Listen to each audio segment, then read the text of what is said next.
Bien, merci Adélaïde. Alors, merci aussi à Dalia qui me permet de parler à un nombre de personnes un peu plus élevé que d'habitude.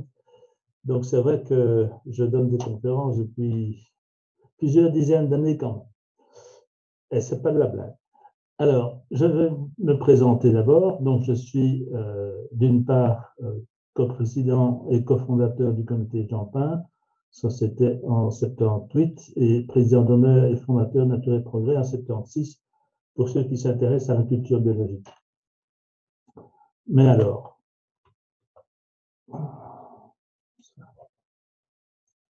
voilà. Donc, je suis ingénieur agronome des eaux et forêts, 71. Je suis un ancien directeur de domaines provinciaux, celui des Lessines, celui de Tigny, celui de Wavre, en Brabant-Wallon. Et donc, fondateur en 76 de Nature et Progrès, qui organise le salon Valériane à Namur, et du comité Jean Pin, qui lui est le concepteur du principe des guides et maîtres composteurs depuis 1995. Et aussi formateur international des guides et maîtres composteurs pailleurs, on les appelle comme ça en France, et nous sommes reconnus en France également dans toute la France, on est connu surtout en France, c'est assez bizarre, mais c'est comme ça. Mais nous ne sommes pas trop connus en tant que comité Jean Pin du grand public, mais plutôt des intercommunales, parce qu'on travaille comme prestataire pour la presque totalité, la majorité en tout cas, des intercommunales wallonnes.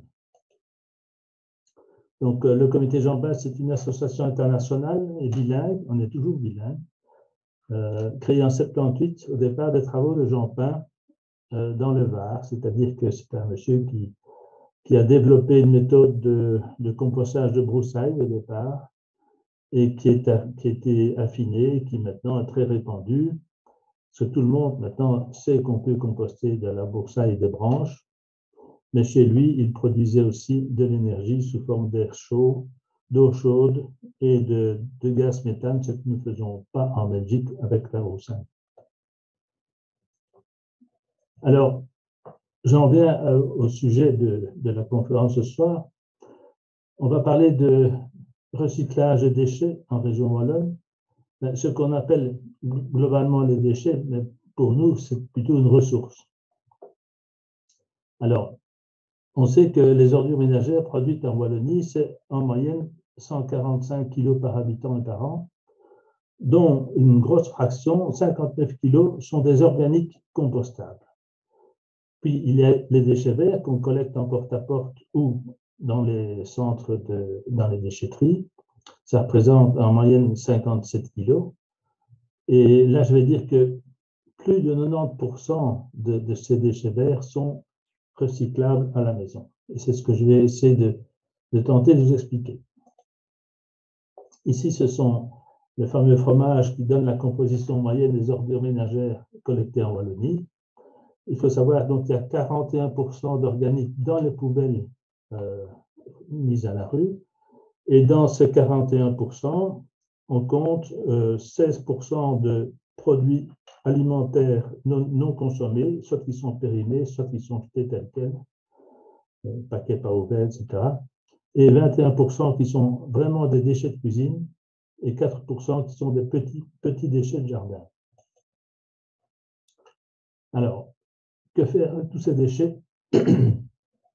D'une part, on a les déchets ménagers de jardin, déchets de jardin, les déchets de cuisine et un peu de papier et carton. Pourquoi on va les utiliser quand même. Donc, les déchets de jardin, qu'est-ce qu'on va en faire? Donc, soit en collecte collective via la déchetterie, ça va au compostage, puisque maintenant toutes les intercommunales compostent leurs déchets verts, heureusement. Mais sinon, on peut les utiliser soi-même, soit en paillage, soit une fois qu'ils sont broyés comme litière pour les toilettes sèches ou en chauffage. Ça, c'est moins fréquent. Par contre, on peut aussi utiliser ces déchets verts en compostage, en mélange avec les déchets de cuisine, justement, j'expliquerai pourquoi. C'est ce qu'on appelle le compostage domestique. Et le carton, on peut en utiliser une petite partie en compostage, tandis que les déchets de cuisine, certains peuvent être utilisés dans l'alimentation animale pour les poules ou d'autres animaux. Alors, quelle formule va-t-on choisir pour tous ces déchets? Bon, les déchets de cuisine, les petits déchets de jardin, comme les mauvaises herbes, les déchets de légumes, les fruits malades, les plantes malades, on va les traiter par compostage. C'est la solution la plus raisonnable. Même si certains utilisent les déchets de cuisine frais dans le jardin, ce n'est pas toujours indiqué puisque ça attire pas mal de bestioles, notamment les rats. À propos des rats, on en parlera, mais je peux déjà dire que les rats ne sont pas seulement attirés par la viande, mais aussi par les fruits et les légumes. Alors, les feuilles mortes, les tombes de pelouse, les tailles de haies, d'arbustes et de branches, le foin, les fleurs et plantes fanées, les écorces de résineux, etc., on va leur donner la priorité au paillage, sachant qu'une partie de ces matières pourrait être utilisée en compostage, parce que c'est absolument nécessaire, ou dans les toilettes à litière, les toilettes sèches, comme on les appelle. Qu'est-ce que c'est que le paillage? C'est un terme actuellement pris de manière générale qui consiste à couvrir la terre. Inutile d'acheter des paillis venant de loin, comme les écorces de pin, paillis de chanvre, de lin ou écorces de cacao, etc. On a généralement tout ce qu'il nous faut chez nous, si on cherche, parce que c'est vrai que tout le monde n'a pas ces matières-là, mais si on est en général bien avec ses voisins, il y a moyen de trouver toutes ces matières. Alors, je vais vous passer un petit film d'un orateur français, Denis Pépin, auteur de livres très importants sur le jardinage, sur le compostage et le paillage. Et ici, il va parler des déchets verts.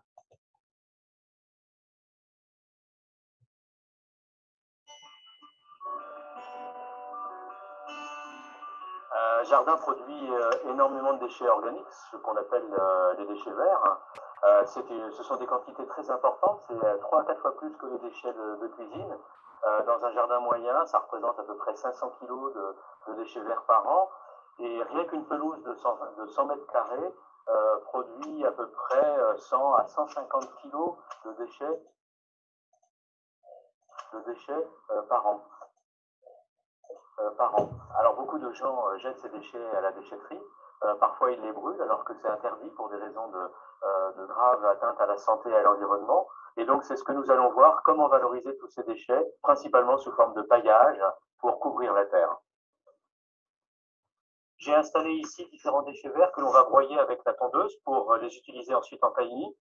Des fleurs sèches, des fleurs un petit peu avachis, donc tout ce que l'on coupe dans son jardin, dans l'entretien courant de son jardin. Ici, ce sont des rosiers coupés après la floraison. Là, ce sont des arbustes d'ornement, des viornes, des hortensias, du troène. Ici, il y a même des ronces qui ont été coupées dans une haie. Et bien tout cela, je vais pouvoir le broyer, comme vous, avec une simple tondeuse, thermique ou électrique.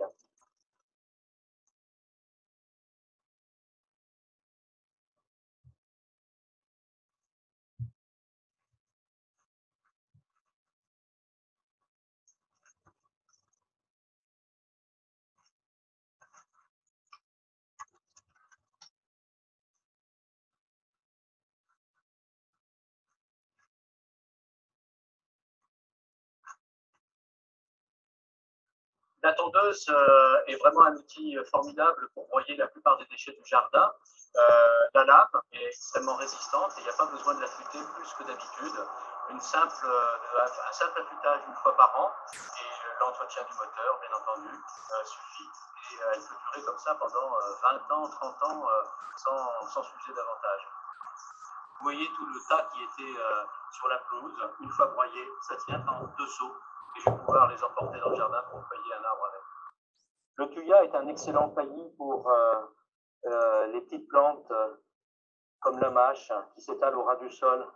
On paille toujours également sur une terre bien désherbée. Le paillis il a pour fonction d'empêcher les nouvelles herbes indésirables de s'installer, mais s'il y a déjà des plantes en place, elles peuvent très bien traverser le paillis. Ensuite, il faudra les arracher. Voilà.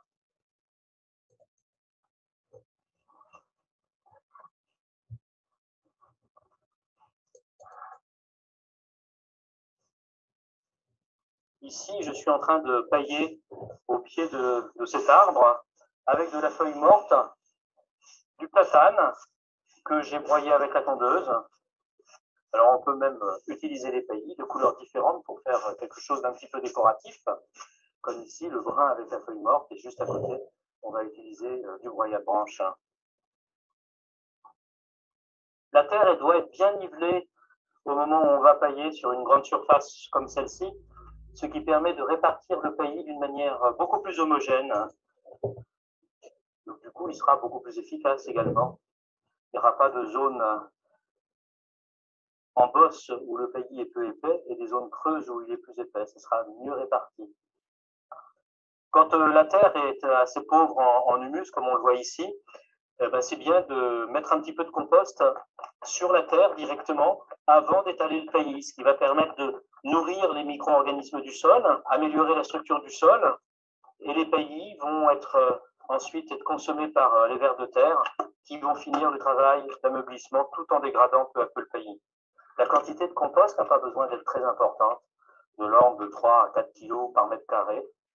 Donc on va peser son seau d'abord pour ne pas mettre trop de compost, mesurer la surface, 1 mètre sur 1 mètre, et ensuite étaler le compost sur la surface. Lorsqu'elle est coupée finement, la tonte de pelouse se décompose très rapidement. C'est ce qu'on appelle la tonte mulching. C'est vraiment un plus pour la pelouse qui peu à peu s'enrichit. Les êtres vivants du sol sont bien nourris, la pelouse est mieux aérée et au final, on a moins de mauvaises herbes, on a moins de mousse, moins de vers blancs, de différents parasites dans la pelouse et la pelouse résiste beaucoup plus à la sécheresse grâce à la tonte mulching. Presque tous les déchets verts peuvent être utilisés pour protéger la terre en paillis. Le paillage, ça consiste donc à couvrir la terre pour à la fois la protéger, entretenir sa fertilité et nourrir la vie du sol qui, à son tour, nourrit les plantes. La tonte de pelouse est un paillis excellent, très nutritif, riche en éléments minéraux tels que de l'azote, de la potasse, du phosphore. Ça enrichit énormément la terre qui ensuite va nourrir les plantes. Mais on va l'utiliser de préférence un peu séché. On va l'étaler après l'avoir tondue, on va l'étaler en tas, très allongé pour la faire sécher quelques heures à quelques jours en fonction de l'ensoleillement. Et c'est seulement quand elle est un petit peu séchée, qu'elle a un petit peu perdu de son eau, qu'on va pouvoir l'étaler en couches de 2, 3, 4 cm maximum.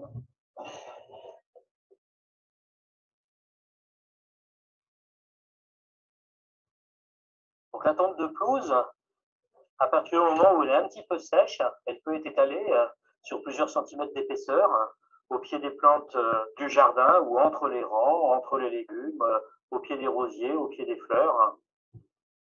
Voilà, dans une couche qui va finir de sécher à même la terre. Il ne faut surtout pas tasser parce que la tonte de pelouse doit rester poreuse. Si on met une couche trop épaisse, eh bien, ça va faire une fermentation en absence d'oxygène. Et là, du coup, ça risque d'être nocif pour la vie du sol, mais également pour les racines des plantes. Les paillis ont vraiment énormément d'avantages. Le premier, c'est ça empêche les herbes indésirables de s'installer. La terre reste propre et donc ça diminue considérablement la corvée de désherbage. Le deuxième avantage, c'est que lorsqu'il pleut, la terre ne se tasse pas et il n'y a pas de formation de croûte en surface, donc il n'y a plus de corvée de binage. Et en dessous, la terre est bien nourrie, les êtres vivants du sol transforment tout ce paillis en humus. En même temps, ils allègent la terre et la terre est beaucoup plus facile à travailler. Regardez ici comme elle est impeccable, elle est extrêmement souple. Il n'y a quasiment plus besoin de bêcher, tellement la terre est souple et facile à travailler. Les autres avantages, c'est que ça reconstitue les conditions de vie naturelle de presque toutes les plantes que nous cultivons dans nos jardins. Et puis, ça protège les auxiliaires tels que les coccinelles, les caraves, les grenouilles, les crapauds, les tritons, les vers luisants, les nids-de-pattes qui vont se nourrir des limaces, des vers blancs, des pucerons au niveau des racines des plantes. Et donc, ils vont éliminer les êtres indésirables du jardin, ce qui va limiter considérablement l'utilisation des pesticides. Au final, on se rend compte qu'une heure passée à valoriser les déchets du jardin et les recycler sous forme de paillis, c'est 10 heures d'entretien gagné avec de bien meilleurs résultats, des fleurs plus belles, des roses plus belles, des légumes plus beaux, des fruits plus sains que des avantages pour le jardin.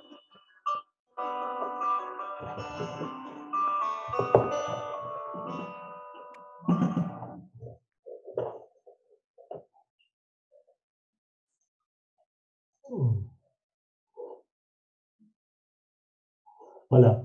Vous m'entendez? Oui. Oui, on t'entend. Bien. Ce schéma-ci résume un petit peu ce qui a été dit dans l'exposé de M. Pépin. M. Pépin, c'est un agronome français qui est vraiment très connu en France. Il a obtenu le premier prix du concours de jardin naturel il y a 2 ans.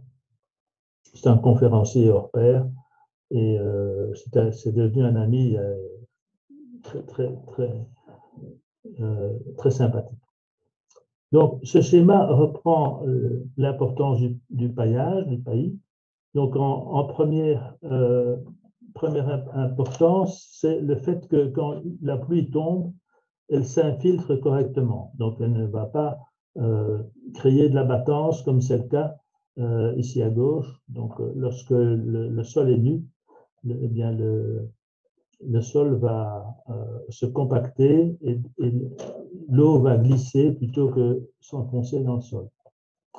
Et puis, grâce au paillis, ça évite une évaporation trop importante et l'eau va remonter par capillarité. Je vais expliquer ça un peu plus loin. Et si le sol est nu, évidemment, le soleil va augmenter l'évaporation de l'eau. Alors, pourquoi le paillage des déchets avec les déchets verts est aussi utile au jardin? Il évite l'installation des herbes indésirables, c'est sûr, parce qu'une terre nue se couvre toujours de plantes spontanées qu'on a baptisées mauvaises herbes, mais qu'on préfère utiliser le terme herbe indésirable. Le paillis protège la terre des agressions contre la pluie et la grêle, mais aussi maintient humide la surface du sol, ce qui permet le développement de la vie du sol. Il favorise les auxiliaires du jardin, il favorise la multiplication des vers de terre, ça c'est vraiment très important. Et grâce au paillage et aux êtres vivants du sol, on a moins de travail et moins de pollution. Justement, à propos des vers de terre, il faut savoir que ce sont les principaux artisans de la fertilité avec les micro-organismes du sol. Donc, en fait, les vers remontent à la surface prendre le compost et le paillis, le mélange à la terre dans leur tube digestif et le tout ressort sous forme de crottes, qu'on appelle des turicules, on le voit ici. Et sur 1 hectare, en 1 an, les vers mélangent 30 tonnes de terre et de matière organique. On a aussi constaté que la teneur en différents éléments de ces turicules est beaucoup plus importante que dans le sol environnant. C'est-à-dire qu'il y a 5 fois plus d'azote dans ces turicules, 7 fois plus de phosphate soluble, 11 fois plus de potassium, 3 fois plus de magnésium, 1 fois et demie plus de calcium. Donc, ce qui veut dire que les turicules, qui est du vermicompost, on appelle aussi comme ça, quand on le fait soi-même, eh bien, c'est une matière qui est beaucoup plus riche que la terre elle-même. Alors, grâce au paillis, au compost et aux vers de terre, ainsi qu'aux micro-organismes du sol, le sol devient grumeleux, perméable, profond, riche et fertile. Donc, ce n'est que du bonheur pour les plantes et beaucoup moins de travail pour le jardinier.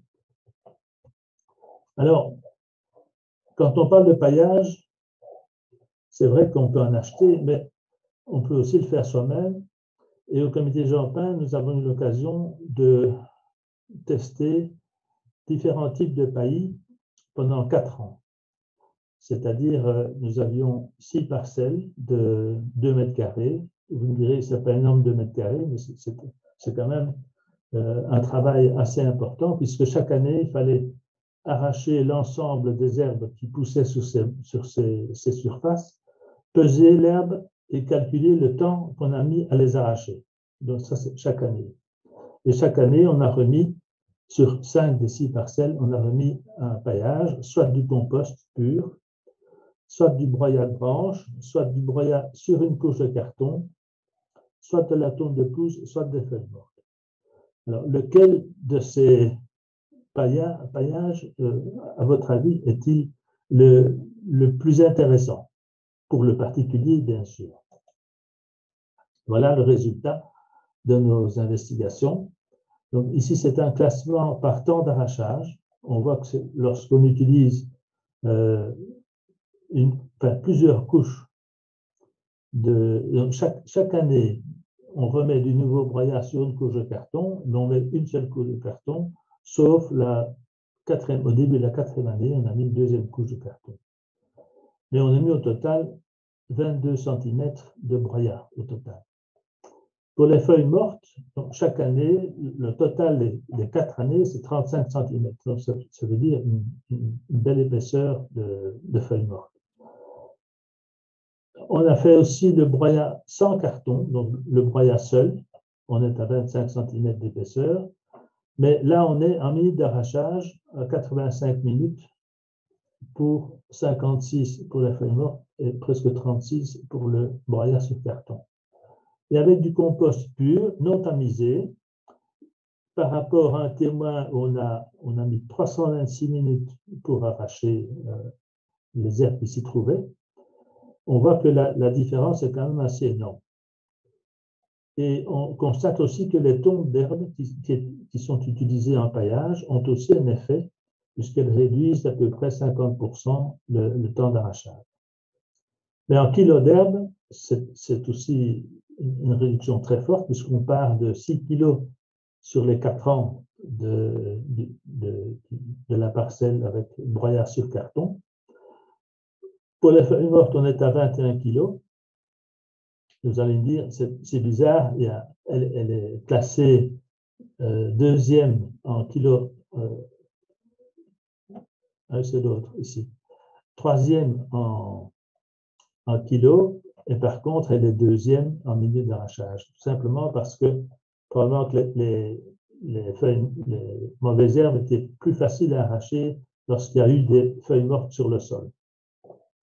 Mais elles ont quand même bien poussé, puisque les feuilles mortes, en réalité, c'est aussi un peu de l'engrais. Enfin, ça donne de la matière, ça donne de la nourriture aux plantes, donc elles poussent quand même mieux que s'il n'y avait rien. Ou que s'il y avait du broyat, qui est quand même plus difficile à digérer par le sol. Le compost, évidemment, ça donne plus de nourriture au sol aussi, donc aussi aux herbes indésirables. Et les tombes d'herbes, mais finalement, si on les gère bien, on voit que ça atténue très fortement la quantité d'herbes qui poussent. Alors, en ce qui concerne l'usage de la tonte de pelouse comme paillage, il faut quand même faire attention aux petites plantules. Et là, c'est un dispositif qui est très facile à faire. On coupe un pot de plastique qu'on met là autour de la plantule, alors que pour la plante qui est plus âgée, ce n'est pas nécessaire. Et ça évite les moisissures. Alors, pailler avec des feuilles mortes, évidemment, elles tombent à l'automne, forcément, donc on va les utiliser à ce moment-là. Mais on va aussi les utiliser pour préparer une parcelle en vue de la culture l'année suivante. C'est-à-dire que dans un potager, il y a des parcelles qui se libèrent. On va enlever toutes les herbes indésirables, faire en sorte que le terrain soit propre, et on y met dessus 10 à 15 cm de feuilles mortes. C'est une bonne application de l'usage des feuilles mortes, parce qu'elles vont progressivement se décomposer et elles vont néanmoins enrichir le sol pour la culture suivante du printemps.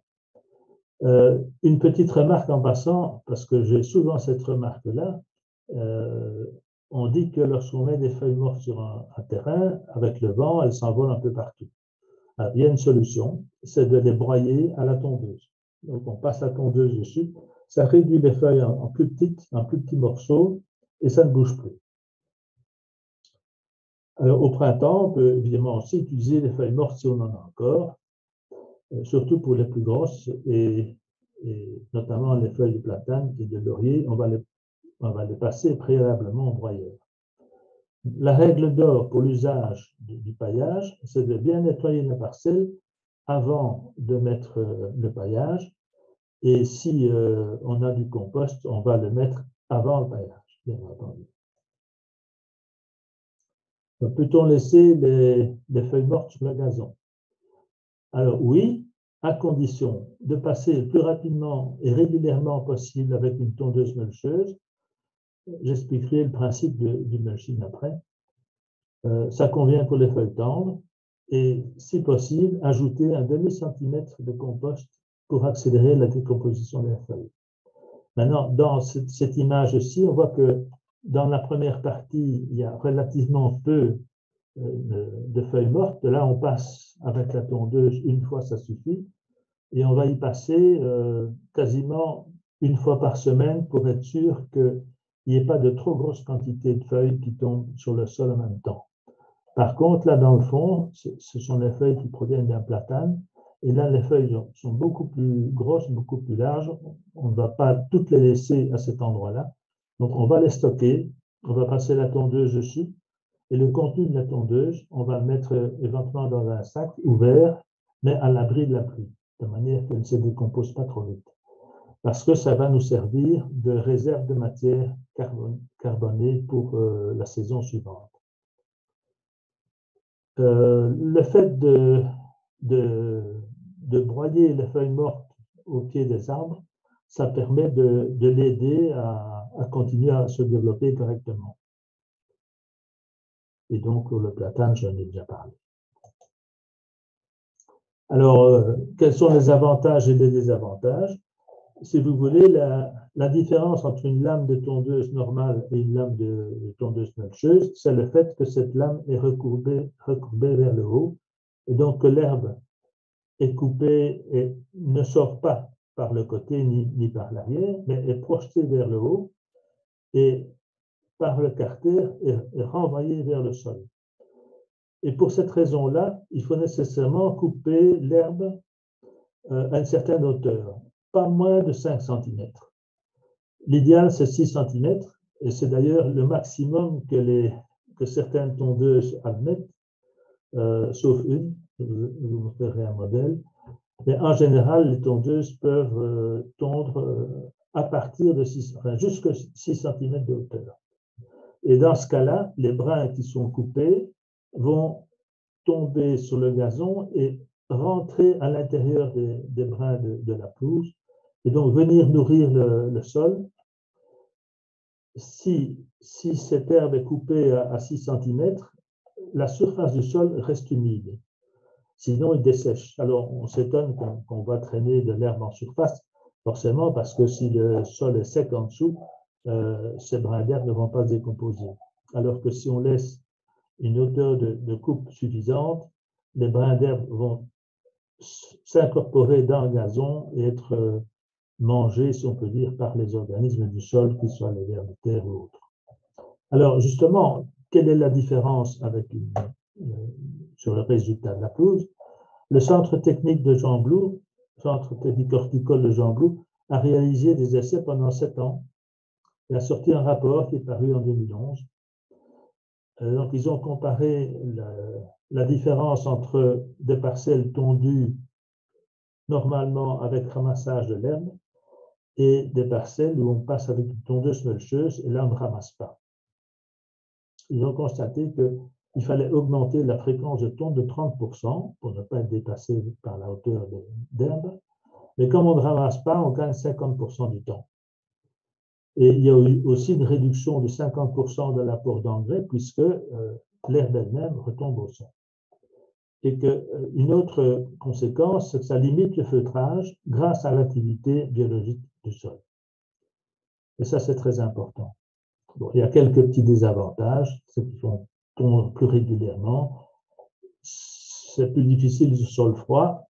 Les tondeuses mixtes, elles sont un petit peu plus chères, mais elles sont préférables. Donc, les tondeuses mixtes, qu'est-ce que c'est? Ce sont des machines où on peut enlever ou remettre un espèce de sabot qui permet d'éjecter l'herbe et de la collecter éventuellement, parce que c'est intéressant de la collecter aussi. Donc, c'est de plus en plus courant et ceux qui ne disposent pas de cette machine-là peuvent toujours demander à leur fournisseur de s'équiper d'une lame melcheuse, un petit peu comme celle-ci, et c'est déjà pas mal. Alors, justement, au point de vue machine, la première machine qui était melcheuse en même temps, c'est Toro, donc ça existe toujours. Une machine italienne que j'ai connue il n'y a pas très longtemps, mais bien qu'elle existe déjà depuis longtemps, c'est une machine qui permet de de mulcher des pelouses jusqu'à 15 cm de hauteur d'herbe. Il n'y en a pas beaucoup qui font ça. Et puis alors, il y a les robots. Je sais qu'on a toujours une polémique avec ces robots. Moi, je ne suis personnellement pas contre, sauf si on l'utilise correctement. C'est-à-dire, toujours l'utiliser en journée et au moins jusqu'à maximum une demi-heure avant le coucher du soleil. Donc, jamais au crépuscule ni pendant la nuit, puisque c'est à ce moment-là que les animaux sortent, notamment les hérissons, les crapauds, etc.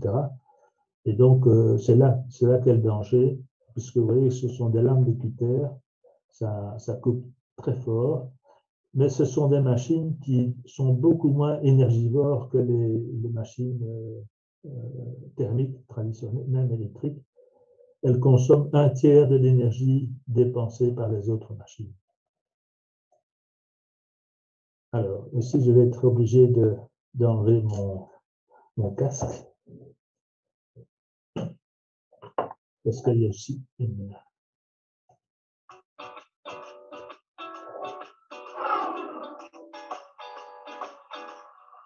Aujourd'hui, on produit environ 150 kg de déchets de cuisine et de jardin par habitant et par an.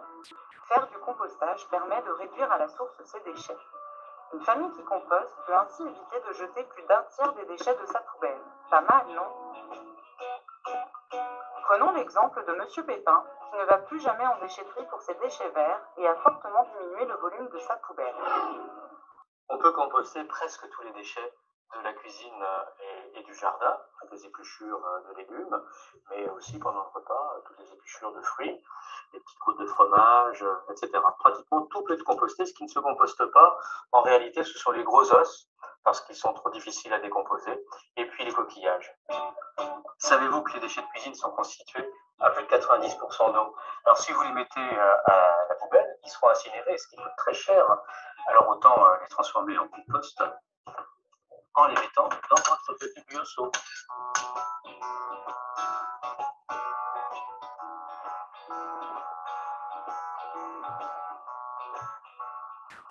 Alors on peut mettre évidemment dans son compost les coquilles d'œufs, mais aussi le filtre à café, avec le bar de café bien entendu, c'est très riche, les vieux papiers craft, éventuellement le papier journal, les petites serviettes en papier.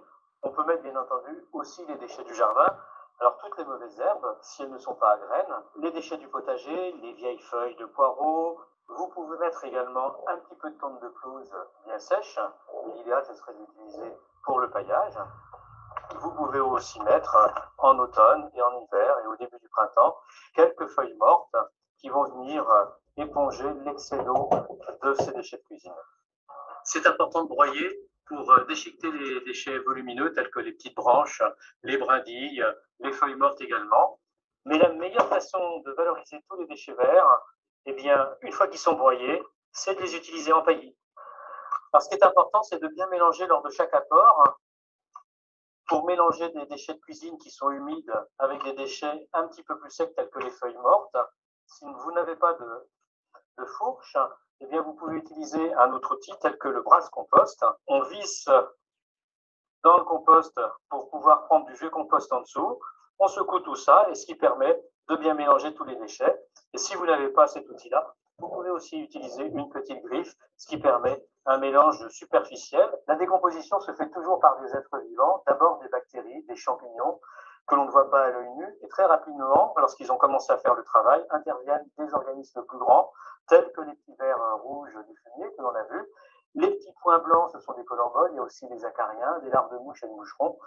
Pour que tout ce monde-là se développe, il leur faut beaucoup d'oxygène, d'où l'importance de brasser régulièrement lors de chaque apport pour ramener de l'oxygène dans le compost. Il leur faut également de l'eau, suffisamment, mais pas trop. Si vous mettez que des déchets de cuisine, il y aura trop d'eau, donc derrière, il y aura des mauvaises odeurs, beaucoup de mouches et de moucherons, ce sera désagréable.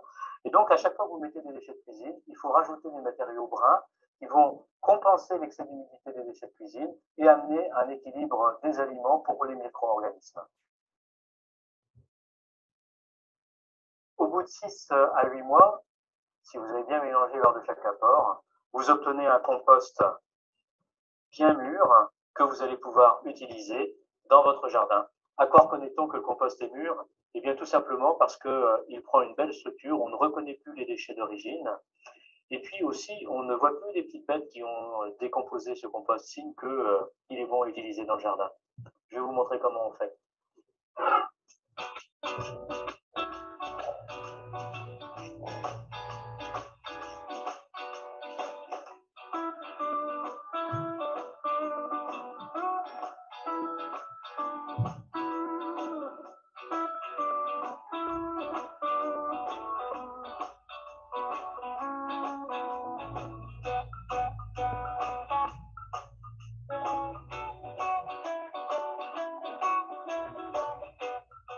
Grâce à votre compost, gratuit, vous aurez des plantes en bonne santé et beaucoup moins d'entretien.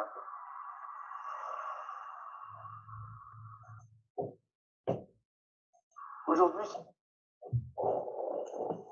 j'arrête ça.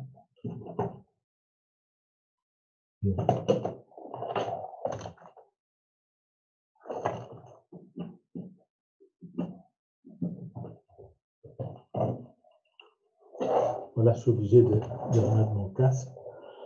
Je vais reprendre les différents points qu'il a abordés parce que je suppose qu'il y aura beaucoup de questions et je vais déjà répondre à un certain nombre qui vont arriver. Mais d'abord, il faut comprendre ce que c'est que le compostage. D'abord, pour savoir que quand une plante pousse, comment pousse-t-elle?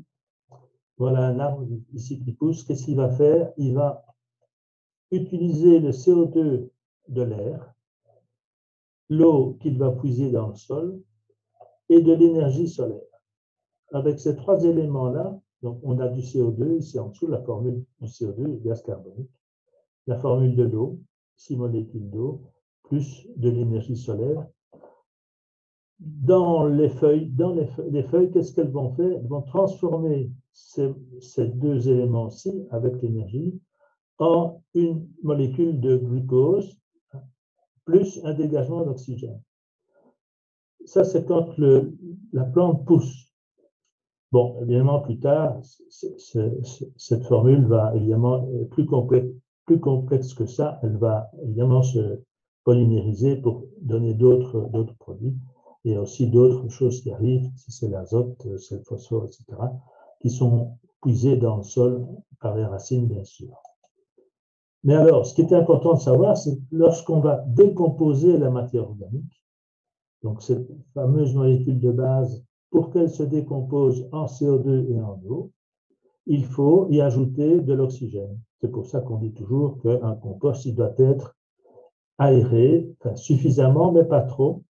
Et c'est là la difficulté, c'est d'arriver à ce que ce soit suffisamment oxygéné, mais pas trop, pour ne pas dessécher. Et logiquement, il y a un dégagement de chaleur lorsqu'on composte. Quand on a affaire à des petites quantités, ça ne se voit pas, ça ne se sent pas. Mais lorsqu'on fait un tas de 200, 300, 400 litres de matière, 2 jours après, on monte à 30, 40, 50. Moi, je suis déjà monté à 70 degrés dans un compost de 600 litres. Donc, c'est possible. Mais alors, ça, c'est quand il y a l'oxygène. Donc, quand il y a de l'oxygène, le carbone se met avec l'oxygène pour reconstituer du CO2. Et donc, il y a malgré tout 50% du carbone qui fiche le camp dans l'air, parce que quand les matières organiques compostent, elles produisent du CO2, donc il y a une partie qui est perdue. Et alors aussi de l'eau, puisque là, cette eau s'en va sous forme de liquide ou de vapeur. Alors, c'est tout à fait logique quand on composte que l'état diminue de volume, puisqu'il y a une perte de matière. Il y a une perte de CO2, une perte d'eau très importante.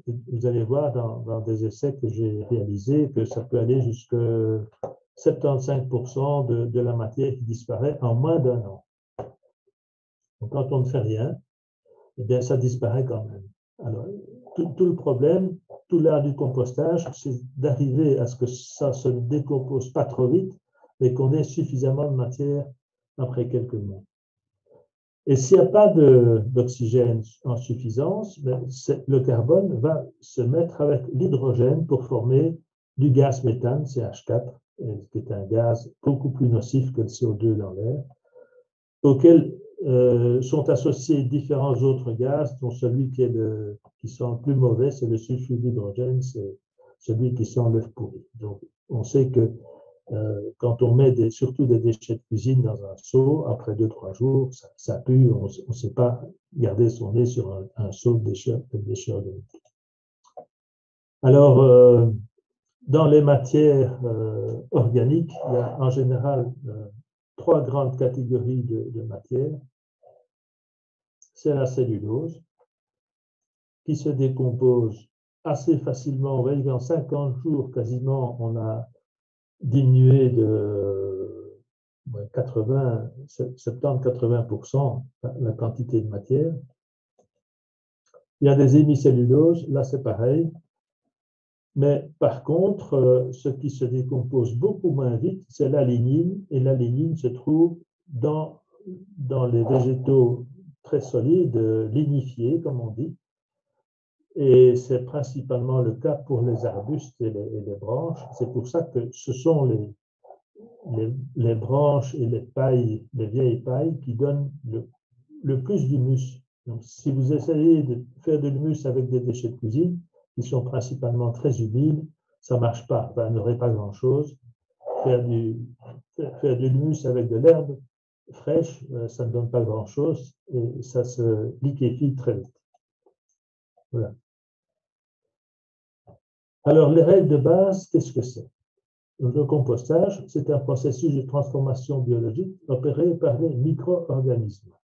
Ça, c'est très important puisque, je vais dire, la majorité du temps, les gens ne pensent ne pas pouvoir composter ailleurs que sur un sol de jardin. C'est faux puisque toutes les plateformes de compostage de branches des intercommunales se fait sur du béton. Donc, on peut très bien faire du compost autre part que sur la terre, mais il y a quand même un avantage d'être sur la terre. N'empêche que même dans un hall fermé, ça se fait très bien. Pourquoi? Parce que ces micro-organismes qui sont des bactéries et des champignons se trouvent dans tous les végétaux. C'est comme pour nous, nous avons en tant qu'humains environ 1,5 kg de bactéries dans notre corps, principalement dans les estomacs, intestins, etc. Bien, chez les végétaux, c'est la même chose. Ils ont aussi plein de bactéries et de champignons. Et pour qu'ils vivent correctement, ils ont besoin de carbone et d'azote. Et ce qui détermine la vitesse de dégradation du compost, de fabrication du compost, c'est ce fameux rapport entre la quantité de carbone et la quantité d'azote qu'il y a dans ces végétaux.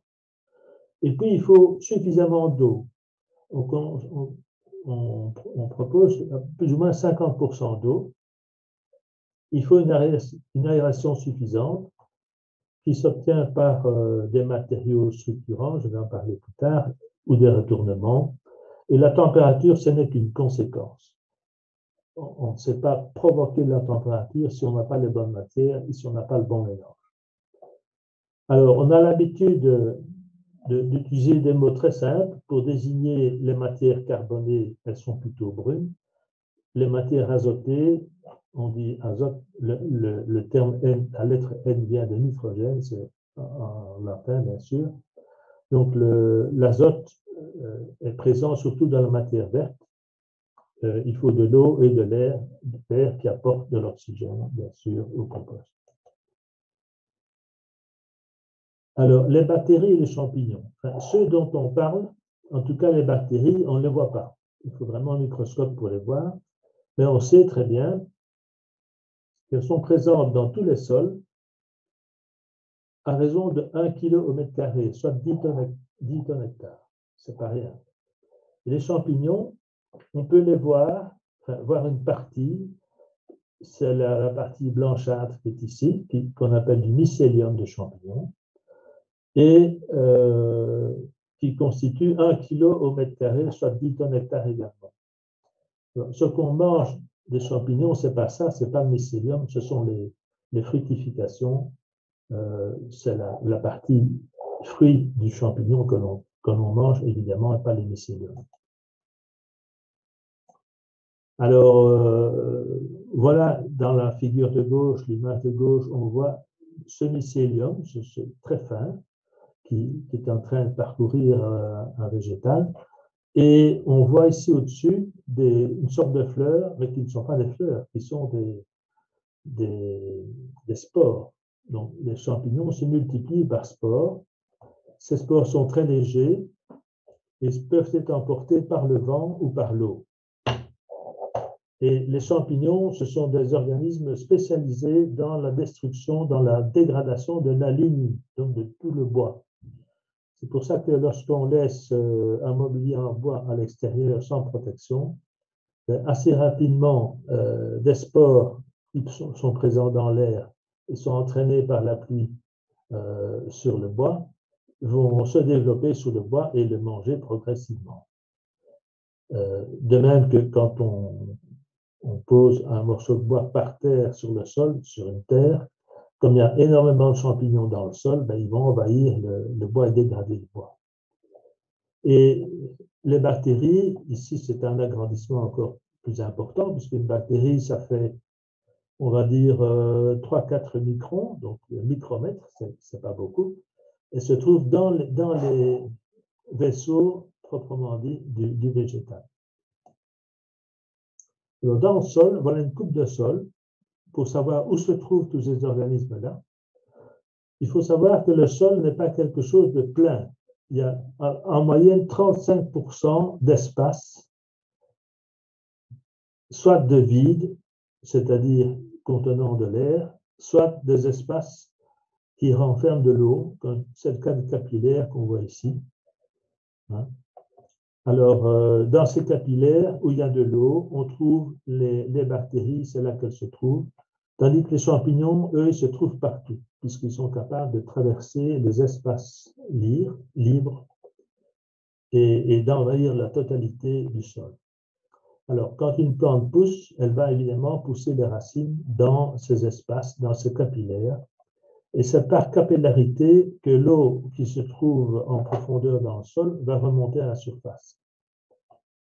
L'exemple de la capillarité, c'est le sucre qu'on trempe dans son café. On trempe son sucre et on voit que le café monte dans le sucre. Mais dans le sol, c'est la même chose. Grâce à l'évaporation en surface du sol, eh bien, l'eau va être aspirée vers le haut. Alors, je vous parlais que le bois qui est posé par terre se dégrade, se décompose. C'est le cas ici d'une palette qui a servi à faire du compost, qui a été déposée sur le sol, sur de la terre. Eh bien, après 1 an, 2 ans, il ne faut parfois pas très très longtemps, eh bien, ce bois est envahi de champignons. Et on voit ici l'agrandissement de cette partie ici. On voit les champignons. Ce que vous voyez sûrement pas bien, c'est des petits filaments ici qui est le mycélium. Et en fait, le mycélium se trouve vraiment dans tout le bois. Et ce qui sort, c'est ce qu'on appelle le carpophore. Et quand c'est le bon champignon, dans une variété de champignons, c'est ce qu'on mange. Mais on ne mange pas le mycélium, puisque le mycélium est dans les cellules. Et donc, pour se protéger contre ces dégradations, il faut évidemment déposer les palettes sur quelque chose qui ne se décompose pas, qui ne contient pas de champignons, éventuellement des pavés, c'est tout à fait possible. Et puis alors, je vous ai parlé des champignons et des bactéries, mais il y a d'autres bestioles dans le sol qui sont très importantes pour le sol. Ce sont d'abord les vers de terre, ce sont les plus connus. Sauf qu'il y en a 2 grandes familles. Il y a le fameux lombric, qui est ce grand ver plutôt gris avec la partie antérieure qui est un peu plus foncée. Ça, c'est le Lombricus terrestris. C'est le ver qui fait des grosses galeries dans le sol, de haut en bas, et qui vient chercher le compost ou les matières organiques en surface et qui va les entraîner dans ces galeries. Et d'abord, il en mange une grande partie et une autre partie, enfin, toutes ces déjections vont être déposées en surface et parfois aussi sur les parois de ces galeries. Mais alors, il y en a un autre qui est beaucoup plus petit, qui est l'Eisenia foetida, qui lui vit plutôt en surface, dans la litière, dans les litières. Et c'est celui-là qu'on va utiliser pour faire du lombricompost ou du vermicompost. En Belgique, on parle beaucoup du vermicompost, mais c'est la même chose que le lombricompost. Mais on voit qu'il est plus petit, hein, il fait 7-8 cm. Le lombric, lui, fait plutôt 20 cm. Ils ont une différence importante dans la reproduction, puisque le lombric va produire en moyenne 50 vers sur l'année, tandis que l'Essina, il va en produire 350. Donc, il se reproduit plus, il mange plus aussi. Et puis, il y a d'autres petites bêtes qui interviennent toujours dans le compostage. Vous avez le staphylin, on en voit souvent, les lithobies, donc genre mille-pattes, c'est aussi des humes, c'est aussi un genre mille-pattes. Là, il n'y en a pas mille, mais enfin, ça fait quand même beaucoup de pattes. Alors, quant au verre, vous avez déjà eu un aperçu des matières qu'on peut mettre dans la vidéo. Rien de ce qu'il a dit, je suis tout à fait d'accord avec ce qu'il raconte. D'abord parce que je le fais moi-même et parce que j'ai beaucoup de connaissances qui font ça aussi. Donc, tout ce qu'on peut faire, tout ce qu'on peut mettre, d'abord en matière verte, molle et humide, c'est comme ça qu'on les appelle. C'est parce qu'elles ne sont pas toujours vertes, hein. Elles sont parfois molles, comme c'est le cas ici des tomates, par exemple. Mais ce n'est pas vert, c'est rouge. Mais c'est quand même des matières molles et plutôt humides. Les fruits, ce n'est pas toujours vert, mais c'est souvent mou et humide aussi. Donc, tout ce qui est épluchure de légumes et de fruits, y compris les agrumes. Parce que malheureusement, dans beaucoup d'anciens bouquins, je pense que ça va changer, mais dans beaucoup d'anciens bouquins, on dit de ne pas mettre ceci, de ne pas mettre ça. En réalité, quand on fait un compost de jardin, je ne parle pas du lombricompost, mais du compost de jardin, on peut absolument tout mettre. Il y a une chose qui ne se composte pas, ce sont les os, on en a parlé dans la vidéo. Mais moi, quand je mange un poulet, j'ai toujours une carcasse pleine de viande, enfin, on ne racle pas tout. Et puis, si on met ça dans la poubelle, ça pue. Et pour que ça ne pue pas, je mets dans le compost. Et tout ce qui est viande va disparaître, va être réduit, va être intégré dans le compost. Et on va sortir de là avec des eaux bien propres. On peut aussi mettre le marc de café, y compris les filtres et les sachets de thé, sauf ceux qui sont en nylon, évidemment, ils ne se décomposent pas. En ce qui concerne les excréments d'animaux, il est préférable de mettre les excréments d'animaux domestiques herbivores. Parce que pour les carnivores comme le chien et le chat, et les humains d'ailleurs, la partie solide des déjections sont pleines de parasites qui mettent longtemps à disparaître. On considère qu'il faut à peu près 1 an et demi de compostage à des déjections animales, carnivores ou humaines pour être tout à fait hygiénisées. Donc, comme en général, si on pratique bien, on peut faire un compost en moins d'1 an. Ce n'est pas assez long que pour que des déjections d'animaux soient tout à fait saines. Donc, on pourrait faire un compost à part avec ces matières-là. Par contre, la partie de la litière qui reçoit les urines, par exemple, celle-là ne constitue aucun danger, donc il n'y a pas de problème. L'urine n'étant pas toxique, mais remplie de germes pathogènes en général, ou en tout cas pas suffisamment pathogène, mais normalement elle est antiseptique. Donc, ces matières-là, on peut franchement les mettre dans un compost normal. Les tontes de gazon, oui, mais en petite quantité, sinon on sera vite dépassé par... c'est pour ça que je préconise de passer par la tondeuse mulcheuse pour réduire la quantité de tonte, sinon on est trop vite dépassé. Et puis les feuilles vertes. Donc, les matières vertes, molles et humides se décomposent vite, mais ont tendance à se compacter. Comme elles se compactent, il manque d'air, et si ça manque d'air, ça commence à sentir mauvais. Surtout si elles ne sont pas mélangées avec des matières carbonées. Ces matières carbonées, on va le voir tout de suite, qui absorbent les odeurs. Et puis, les matières humides, fermentescibles, attirent les mouchettes et les rongeurs. Alors, les rongeurs, souvent, on voit dans les livres qu'il ne faut pas mettre de viande parce que ça attire les rongeurs. Ce n'est pas que la viande qui attire les rongeurs. Les pommes, par exemple, attirent facilement les rongeurs comme la viande. Donc, ce n'est pas un critère. Pour les matières brunes, dures et sèches, eh bien, nous avons le papier essuie-tout, enfin, je parle de la cuisine bien sûr, les cartons, les feuilles mortes, c'est pour l'extérieur, les branches, le branchage broyé, les tailles de haies, les plantes et les fleurs fanées, la paille, les copeaux, la sciure, je mets entre parenthèses parce que c'est une matière très fine, donc qui se compacte assez facilement.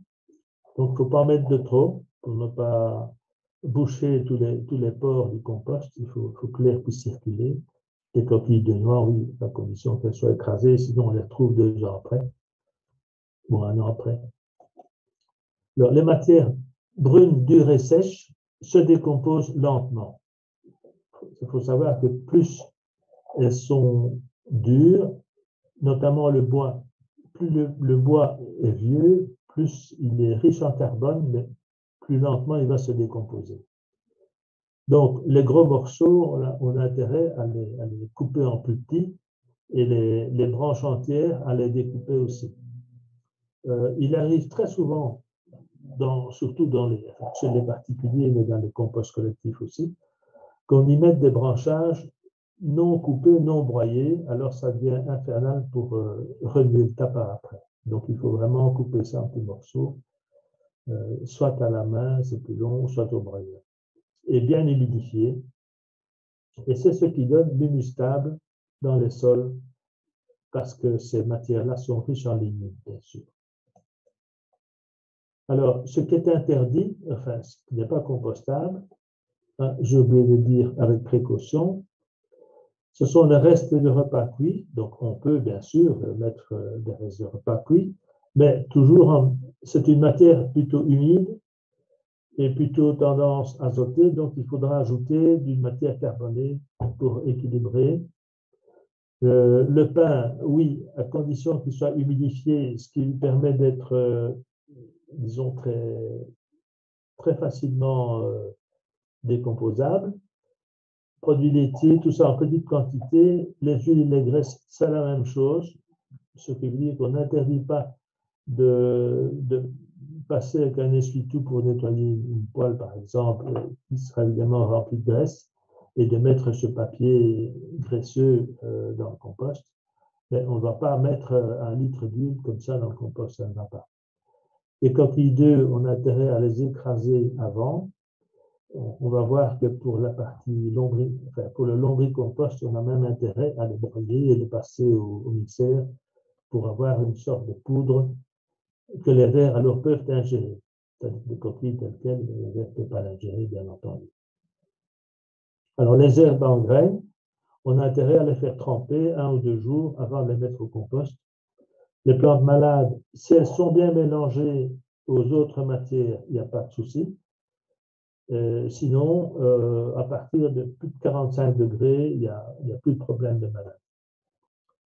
Les litières, j'en ai déjà un peu parlé, donc il faut qu'elles soient biodégradables. La meilleure litière et la moins chère actuellement, c'est, à part celle qu'on fait soi-même avec son broyeur, ce sont les pellets de bois, les pellets de chauffage, ça convient très bien pour les chats. Mais les crottes, il faut les éliminer. Personnellement, quand j'avais des chats, maintenant j'en ai plus, mais quand j'en ai eu pendant longtemps, j'enlevais les crottes de la litière et j'allais les mettre au pied des haies et elles se décomposaient toutes seules, je n'avais pas besoin de m'en occuper. Les cendres de feu de bois, elles ne servent à rien dans le compost. Par contre, il faut l'utiliser dans le jardin, mais à raison de 3 kg à l'art maximum. Et puis, il y a les matières non compostables, enfin, qu'on ne peut pas composter. Ce sont les gros bois, les bois de charpente, toutes les matières synthétiques, le verre, les métaux, le contenu des sacs d'aspirateur. La terre, on ne va pas acheter des pelletées de terre dans un compost, sauf un petit peu d'argile, mais en général, la terre qui se trouve autour des racines des mauvaises herbes, ça suffit. Pas de sable ni de cendre de charbon. Pour les racines de certaines plantes comme les liserons, chiendents et les orties, qui sont des racines qui vont reprendre très facilement et qui ne vont pas être détruites par le compostage, on a intérêt à les faire sécher correctement pendant parfois plusieurs semaines. Moi, je les fais sécher sur une grille, je mets un grillage horizontalement et puis j'y mets tout ce qui est racines délicates, donc liserons, chiendents, orties. Et après quelques semaines, elles sont tellement secs qu'elles ne reprendront plus. Les litières minérales pour le chat non plus, bouchons de liège, essuie-gomme, les étiquettes de fruits et légumes, on les retrouve de toute façon si on en a loupé une. De même que si on a oublié un outil de cuisine dans les légumes qu'on met dans le compost, on le retrouve 6 mois après. Donc, un éplucheur de patates, ça arrive fréquemment qu'on le retrouve dans le compost 6 mois après. Alors, les sacs plastiques, soi-disant biodégradables, même quand il est marqué Home Compost sur le sac, eh bien, je conseille de ne pas le mettre parce que ça ne se décompose pas chez les particuliers. Ça se décompose dans les plateformes de compostage industriel, mais chez les particuliers, c'est très, très compliqué. Alors, quelques activateurs naturels que sont les orties, mais pas les racines ni les semences, donc les feuilles de consoude aussi, c'est très bon. Pour l'aération, on va utiliser des matériaux structurants. Le meilleur matériau structurant, c'est le broyat de branches. Donc, les branches qu'on a broyées avec un broyeur ou une tondeuse, parce que ça marche bien avec une tondeuse aussi. Ou alors, par retournement régulier, emploi d'une tige aératrice, et on va surtout ne pas ajouter une grosse masse de matière compacte à la fois. Et donc, s'il n'y a pas assez d'aération, ça produit des mauvaises odeurs. Par contre, s'il y a trop d'humidité, on va ajouter des matériaux secs qui absorbent l'eau, comme la paille par exemple, ou le broyat de branche sec. Si le mélange est déséquilibré, par exemple trop de matière verte, on va ajouter des matières brunes dures et sèches. Et si c'est trop tassé, on va retourner la matière ou l'aérer avec un des outils qu'on va voir plus loin. Et prévoir une aération suffisante au contenant, ce n'est pas nécessaire si on utilise un outil d'aération. Alors, le mélange des matières carbonées et des matières azotées est indispensable. Pour les matières carbonées, on va réduire les branchages en petits morceaux par broyage. La paille, les tailles de haies fraîches, les grosses feuilles mortes peuvent être réduites avec la tondeuse. Moi, j'ai à peu près une centaine de mètres de haies. Eh bien, 80 à 90% des produits de taille, je peux les passer à la tondeuse. Et le reste, je passe au broyeur. Mais c'est beaucoup moins de travail avec la tondeuse. Et puis, ça vous donne une matière qui est très agréable à mélanger avec le reste. Pour les matières azotées, on va simplement réduire tout ce qui est trop long. C'est le cas des tiges de potiron ou de tomates. Ça peut être très long et ça, c'est embêtant quand on doit retourner un tas, remuer dedans. Et on va couper les gros légumes pourris ou inutilisés à l'aide d'une bêche. C'est quand même plus facile aussi. Voilà quelques outils. On a déjà vu à l'œuvre le brasse compost. C'est un outil que j'ai découvert en 2010 et puis que j'ai importé en Belgique et maintenant il est vendu, soit sur Internet, soit je vous donne une adresse à la fin de la conférence, parce que ce n'est pas encore très fréquent chez nous, alors qu'en France, parce que c'est français à l'origine, c'est vendu dans les monsieur bricolage, mais pas chez nous. Alors la tige, c'est une simple flèche, mais on vend des tiges un peu plus compliquées que ça, ou alors les griffes et les fourches qui sont toujours très utiles. Alors, l'humidité, il faut parfois la contrôler pour être sûr qu'il y en ait assez. S'il n'y en a pas assez, le compostage se ralentit ou s'arrête tout simplement. Alors, on mesure l'humidité avec la main. C'est un bon instrument de mesure. Quand on prend une poignée de matière après 2-3 mois de compostage, on la serre bien dans le point. S'il n'y a que 2-3 gouttes qui en sortent, ben, c'est bon, puisqu'il faut à peu près 50%. Il faut de toute façon que ce qu'on tient en main reste une bonne saucisse, quoi. Et si par contre tout se détache, c'est vraiment trop sec. Mais alors, s'il y a beaucoup d'eau qui s'en écoule, c'est évidemment trop humide. Et là, il faut ajouter des matières sèches. Donc, c'est à passer d'humidité, ça s'arrête. À ce moment-là, il faut ajouter de l'eau, mais seulement aux endroits secs. Donc, c'est pour ça que si on constate que c'est vraiment trop sec, il faut tout à fait ouvrir le tas ou le contenu du composteur et le remuer et voir, prendre des poignées à différents endroits et voir si le taux d'humidité est suffisant. Si ce n'est pas suffisant, avec son arrosoir, on arrose ces parties sèches. Ou alors, on ajoute des matières vertes et humides avec ces parties-là. Par contre, s'il y a trop d'humidité, c'est plus compliqué. Là, il faut aérer. Et on peut aérer en retournant le tas et en ajoutant des matériaux plus secs.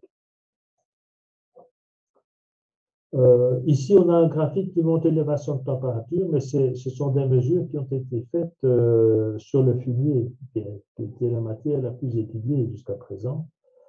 Pour les déchets verts, c'est un petit peu différent, mais on peut toujours dire que la température, pour autant qu'il y ait un volume suffisant au départ, monte assez rapidement, atteint un sommet de 70 degrés, parfois 80, mais c'est très rare. Il faut essayer d'éviter d'arriver à 80.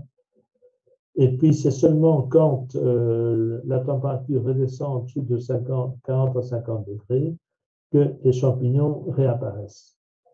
Bon, ils ont été détruits, sauf les spores. Les spores sont très résistants et donc c'est eux qui vont se redévelopper une fois que la température diminue. Et on arrive après quelques semaines, même en tout cas en dessous de 30-40 degrés, à ce que d'autres macro-organismes arrivent. En dessous de 30 degrés, les vers de terre peuvent arriver. Et on constate aussi que chaque fois qu'on brasse, donc on aère, ben, la température remonte. Alors, il faut savoir qu'un compost fini, il est toujours alcalin. Donc, on voit que son pH, ici, se stabilise entre 7 et 8, toujours. Même si au départ, il y a une certaine acidification, ce qui a conduit certains à ajouter de la chaux ou du calcaire. Ce n'est absolument pas nécessaire parce que le résultat final sera toujours le même. Donc, il n'y a pas besoin d'ajouter de la chaux au compost. L'action du compost sur le sol. On l'a déjà vu en partie, mais ce qu'on peut dire aussi, c'est qu'il enrichit en matière organique, forcément. Mais surtout, ça nourrit les organismes vivants du sol, donc indirectement les plantes. Et on constate en mettant une terre riche en matière organique dans un bocal qu'on remplit d'eau, après quelques jours, ces modes de terre restent en mode. Par contre, une terre qui contient très peu de matière organique, elle ne reste pas en mode, elle va s'accumuler dans le fond, et donc c'est mauvais signe, ça. Et la preuve que c'est mauvais signe, c'est que dans nos campagnes, c'est ce qui se passe. Il n'y a plus assez de matière organique, du moins dans ces parties-là, si bien que le peu de terre qui subsiste, d'abord, elle se glace, et puis après, l'eau va s'écouler beaucoup plus vite, ne va pas entrer dans le sol, et quand elle pénètre, elle va emporter la fine pellicule de terre qui n'est pas fixée par les matières organiques. Et ça provoque les érosions et les coulées de boue. On a beau mettre des fascines pour empêcher les boues de passer, mais la boue se forme quand même. Ce qu'il faudrait faire, c'est essayer d'éviter les coulées de boue. Et pour ça, il faut de la matière organique. Il n'y a rien à faire. Il n'y a que ça qui compte. On n'en parle pas assez. Maintenant, un petit peu plus pratique, ici vous avez des vues d'une certaine activité au comité Jeanpin. Le broyeur Jeanpin, c'est un broyeur qui existe encore, mais il est fabriqué en France. Le nôtre, il n'existe plus, il est mort, il a vécu 30-35 ans, mais maintenant il est mort. Alors, quelle méthode choisir? En fonction de la taille du jardin, donc en fonction des quantités de déchets qu'on a. Pour les petits jardins, moins de 3 arts, un fût, ça suffit. Pour les jardins moyens, de 300 à 1000 m², donc de 3 à 10 arts, un silo. Bon, c'est comme ce qu'on a ici en dessous. Donc ça, c'est les fûts. En Belgique, on va trouver des fûts. En France, vous avez vu que Denis Pépin utilise un composteur carré en bois. Des modèles comme ça en bois, il y en a peu chez nous et souvent, ils sont mal construits. Donc, maintenant, je dois essayer d'intervenir auprès des constructeurs de composteurs pour qu'ils nous donnent des modèles un peu plus faciles à utiliser et plus adaptés. Pour les grands jardins, 10 arts, ce sera le tas, mais on peut aussi utiliser le silo en compartiment multiple, hein, ça marche aussi. Et s'il n'y a pas de jardin, on va faire du vermicompostage à l'aide d'un vermicomposteur. Voilà un modèle ici, le dernier modèle français qui a été mis sur le marché et qui fonctionne d'ailleurs très bien. Alors le fût, vous avez différents modèles, mais ils sont tous pourvus d'une petite porte, soi-disant pour extraire le compost et pour voir comment ça fonctionne. En réalité, moi je préfère qu'on condamne cette porte. Donc chez moi, j'ai un fût aussi, ben, je l'ai vissé. J'ai vissé la porte, je n'en ai pas besoin, vous allez voir pourquoi. Certains fûts ont un fond, mais c'est du plastique et les rats sont capables de faire des trous dans ce plastique-là. Pas dans le côté, mais sur le fond, oui. Donc, on a intérêt à le poser sur, ici, des dalles de trottoir et qu'il faudrait resserrer un peu plus, un demi-centimètre. Donc, un petit crayon entre chaque plaque, ça suffit. Il en faut 9 pour pouvoir couvrir la surface d'un fût. Donc, on va commencer par mettre 5 à 8 cm de matière brune au fond, et puis on va ajouter progressivement les déchets de cuisine, puisque c'est surtout fait pour la cuisine, pour les déchets de cuisine, un petit peu pour les déchets de jardin. Et on va alterner les matières vertes et les matières brunes. Ça, c'est très important. Et peut-être pas à chaque apport, mais au moins régulièrement, utiliser soit la griffe, soit la tige aératrice, soit le brasse-compost. Après, entre 3 et 6 mois plus tard, on démoule et on peut déjà récolter une partie de compost. Vous voyez dans l'image ici en dessous, à gauche, la partie inférieure est déjà compostée alors que le dessus ne l'est pas. Alors, vous allez me dire, on ne sait pas collecter le compost qui est en dessous, mais si, mais il faut nécessairement, à côté du fût, une surface équivalente où on va déposer la partie supérieure. Donc, on enlève la partie supérieure qu'on met sur le côté. À ce moment-là, on a accès à la partie compostée qui se trouve en dessous. Et je vais vous montrer ça dans des images qui vont suivre. Voilà, ici, bon, là, c'est vrai que cette grille ici, elle stabilise le fût, mais ça n'empêche pas la bestiole de rentrer. On voit qu'en général, quand il y a des fûts comme ça, il y a un fond perforé et qui permet à l'air de passer.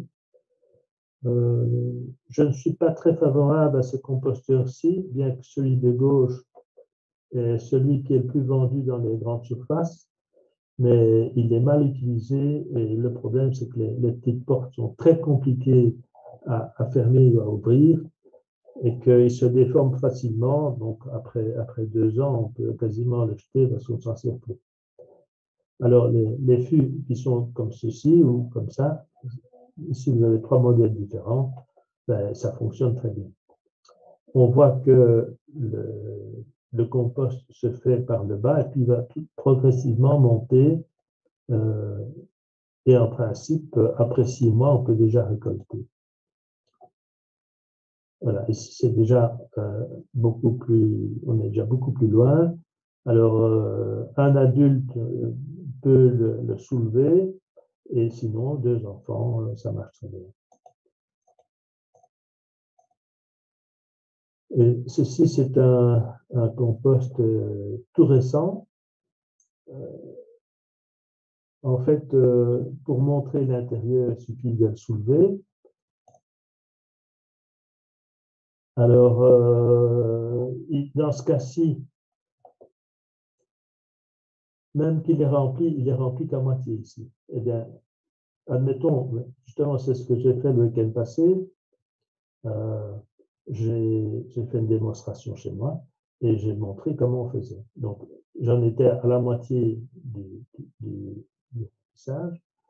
Et ce que j'ai fait, j'ai enlevé le fût. Voilà.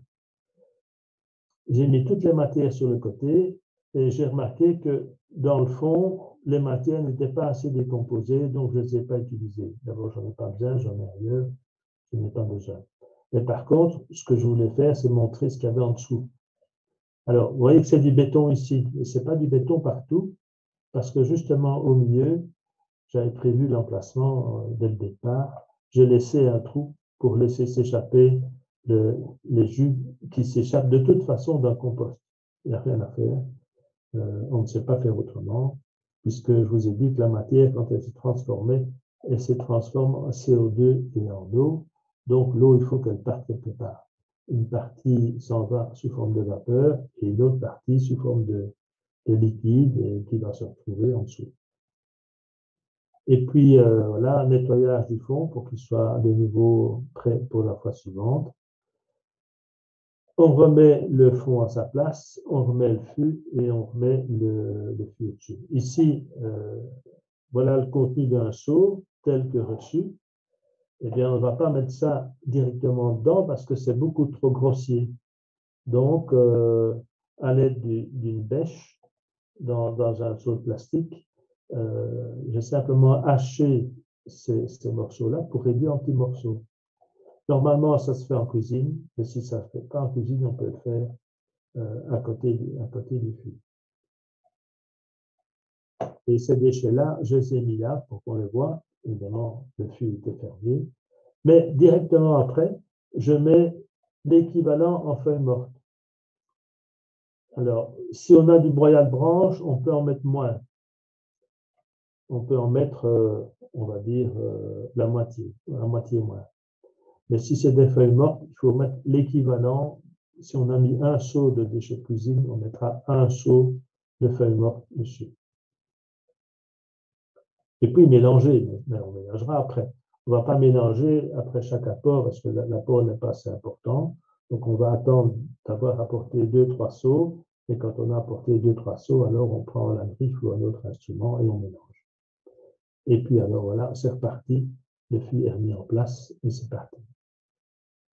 Ça, c'est le principe du brasse compost. Vous voyez que on visse ça comme un tire-bouchon, et quand on a vissé assez, on peut remonter, on remonte avec une partie de matière, on secoue l'instrument et toutes ces matières vont s'étaler correctement sur la surface. Quand le jardin est plus grand, donc on a un jardin de 3 à 10 arts, enfin, quand je dis 10, ça peut être 12, hein, ce n'est pas un mètre carré près, c'est surtout fonction des matières qu'on a. L'emplacement, alors je n'ai pas dit, mais le fût, on peut le mettre au soleil, mais il faut le surveiller parce que le soleil, ça chauffe et que quand ça chauffe fort, ça se décompose plus vite, mais il faut de temps en temps arroser dans le fût. Quand on voit que la matière se détache des parois, ça veut dire qu'il sèche très fort, il faut donc arroser un peu à l'intérieur. Sinon, ça reste assez humide. Quand on veut faire un composteur en bois à l'extérieur, il faut toujours veiller à ce que la partie avant s'ouvre. Ça ne se voit pas ici, mais ça se fait aussi. Ça dépend comment il est conçu. Je vais vous montrer un peu plus loin un modèle de composteur à faire soi-même. Ici, c'est un modèle français commercial. Ça, c'est un modèle suisse qu'on ne voit plus beaucoup en Belgique parce que si le grillage est bon, c'est un grillage très solide, le plastique qu'on met à l'intérieur, c'est pas bon.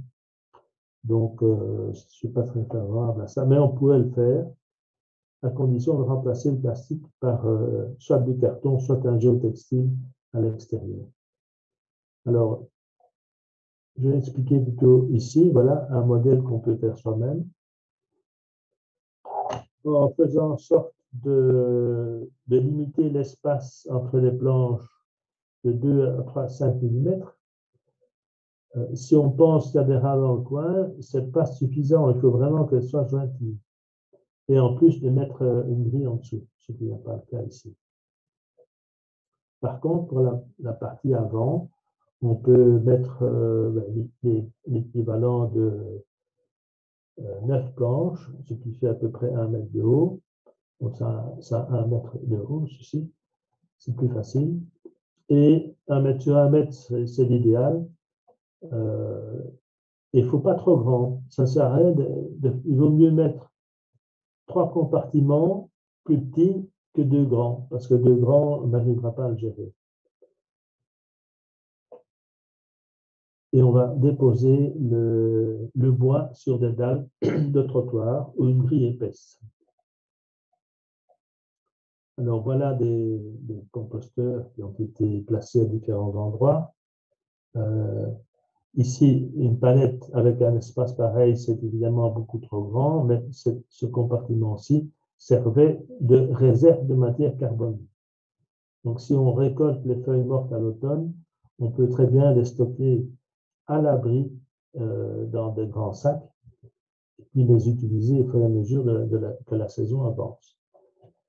Dans ce cas-ci, on pourrait mettre des cartons verticalement pour empêcher qu'il y ait trop d'air qui entre. Ce qui est vendu maintenant dans le commerce en Belgique, c'est ce modèle-ci, type EcoO.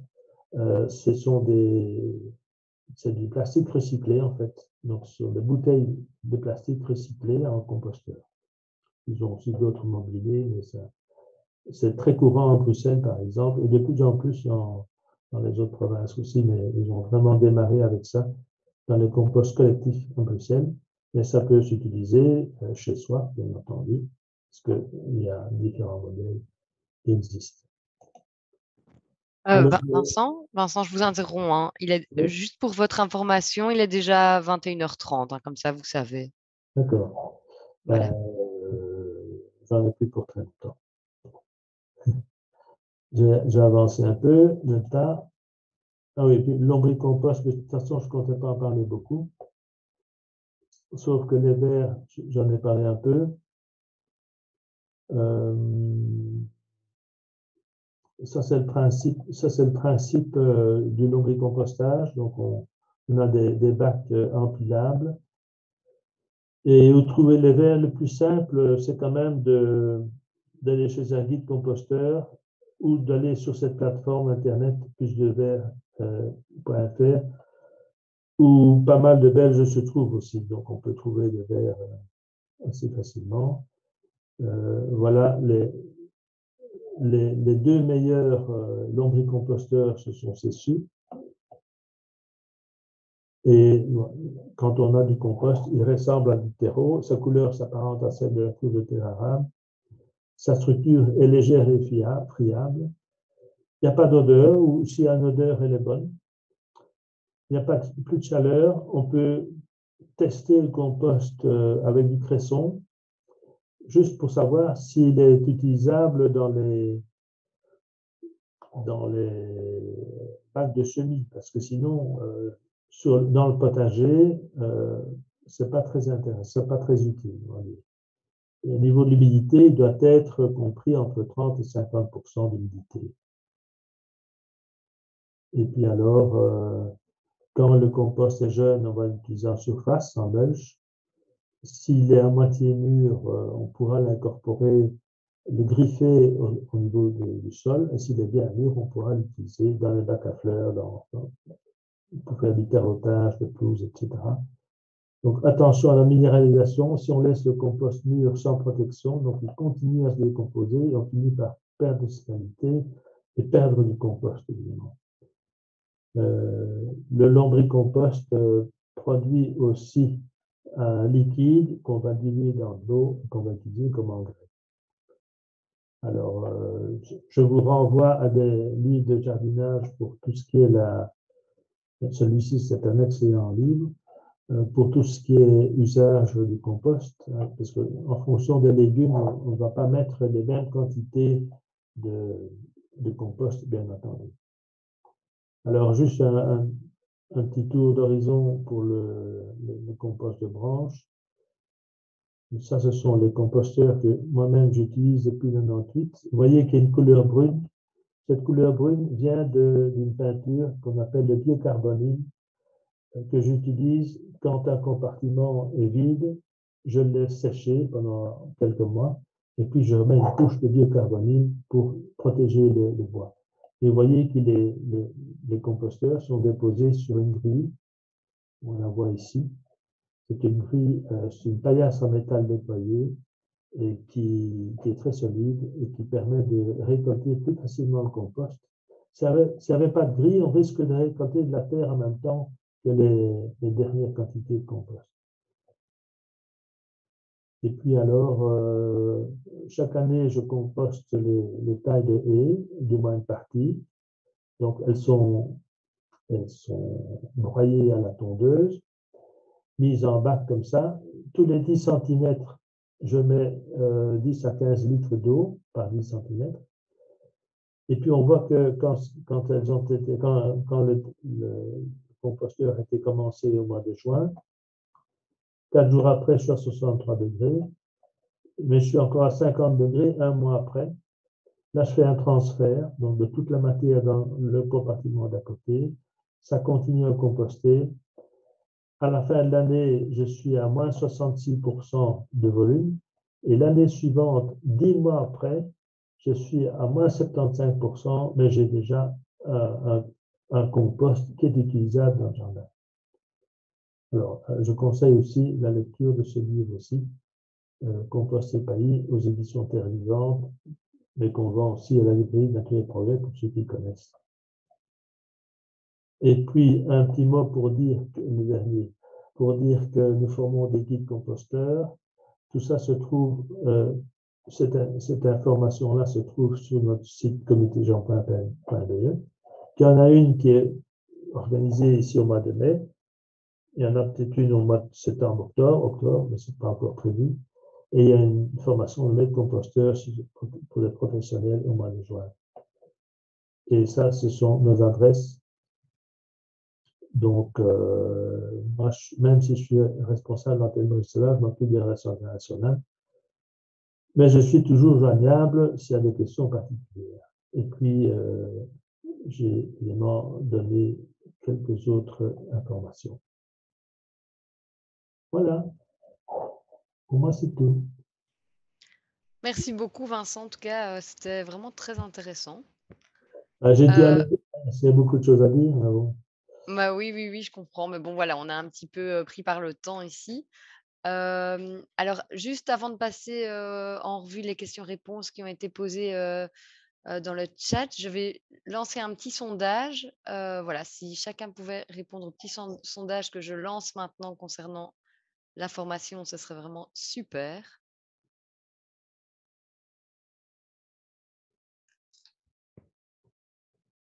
Voilà, c'est pour avoir un peu, savoir si vous êtes satisfait de cette formation.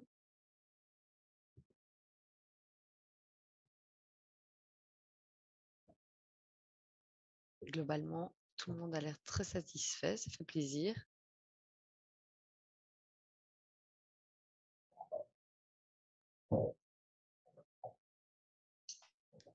Voilà, merci beaucoup. Merci à tous d'avoir répondu. Alors, on va vite passer aux questions-réponses. Je vais juste là.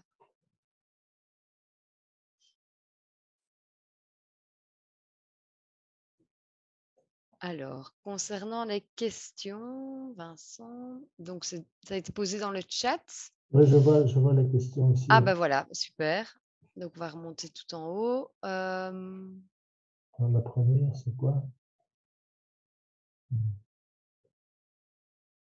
Alors, une question de Cathy. Paille, foin, cela inclut-il les litières d'animaux? On en a Oui, bien parlé. sûr. Les litières de paille et de foin sont excellentes, hein, bien entendu. Alors, là. Alors, débrancher. Ah oui. Que pensez-vous de cette manie quand les créateurs de jardin me mettent une toile semi-perméable sur le sol? Puis les copeaux, c'est ce qu'on fait dans tous les parties impossible. Ben, ça va pas. Ça va pas. Je suis absolument contre le fait de mettre une toile, même semi-imperméable, dans le sol.